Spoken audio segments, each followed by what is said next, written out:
अस्सलामुअलैकुम। तो आज का हमारा टॉपिक है जेन पॉल सार्टर की बायोग्राफी। जेन पॉल सार्टर का टाइम पीरियड स्टार्ट होता है 1905 से लेके 1980 तक। ये एक फ्रेंच फिलोसोफर, प्ले राइटर और novelist, screen writer, political activist, biographer and literary critic के तौर पे रहे।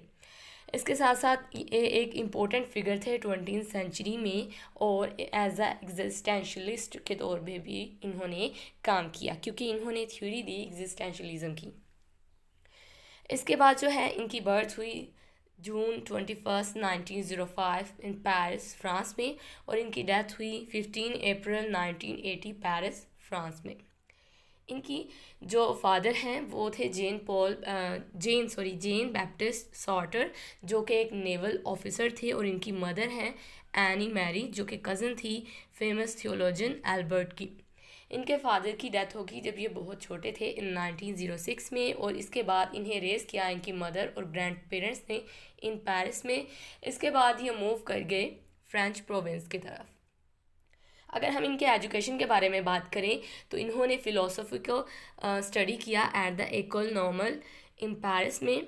यहाँ ये अपने life long partner Simone de Beauvoir से मिले। इसके बाद ये ग्रेजुएटेड हुए इन 1929 में, और फ़िलोसफी को पढ़ाना शुरू कर दिया मुख्तलिफ फ्रेंच स्कूल्स में।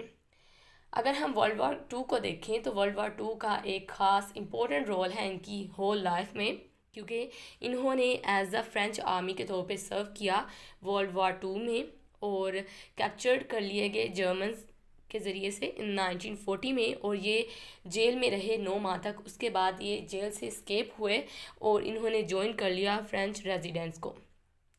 अगर हम इनके करियर के बारे में बात करें तो सबसे पहला जो इनका वर्क था, इनका करियर स्टार्ट हुआ इनके फर्स्ट वर्क जो कि नॉवल था नवैसा, पब्लिश हुआ इन 1938 में। इसके बाद इनके बहुत से वर्क आए, जिनमें आता है बीइंग एंड नथिंगनेस इन 1943 में, नो एग्जिट इन 1947 में, एग्जिस्टेंशलिज्म इज़ अ ह्यूमनिज्म इन 1946 में। इसके साथ साथ जो है ये फेमस थे, लीडिंग एक्सपोनेंट थे एग्जिस्टेंशलिज्म के इन 20th सेंचुरी में, और ये इनका एक फ़िलोसॉफिकल आइडियाज़ भी इन्होंने दिए। फ़िलोसॉफिकल आइडियाज़ का जो सेंटर था वो एग्जिस्टेंशलिज्म था। एग्जिस्टेंशलिज्म क्या है बेसिकली, कि किसी चीज़ की मौजूदगी इस दुनिया में, इस यूनिवर्स में, उसे हम एग्जिस्टेंशलिज्म कहते हैं। मौजूदगी किस चीज़ की, यानी गॉड की। कोई ऐसी स्ट्रॉन्ग पावर है जो कंट्रोल कर रही है, जो चला रही है इस यूनिवर्स को, उसे गॉड कहते हैं।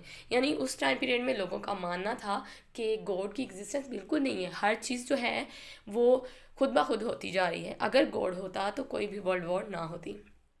तो उस टाइम पीरियड में इन्होंने एग्जिस्टेंशलिज्म का जो है आइडिया दिया। इसके बाद आता है जी, इनके मुताबिक humans have complete freedom to choose their actions and create their own message and meaning in life. इसके बाद जो है इनकी लेटर लाइफ के बारे में अगर देखें तो इन्होंने फ़िलोसफी को टीच किया स्कूल्स, यूनिवर्सिटीज़ में, और अपनी राइटिंग को कंटिन्यू रखा। इन्हें बरीड किया गया मोंटापर्नस सिमेंट्री इन पेरिस में। तो आज की वीडियो में इतना ही, मिलेंगे नेक्स्ट वीडियो में, तब तक के लिए अल्लाह हाफिज़।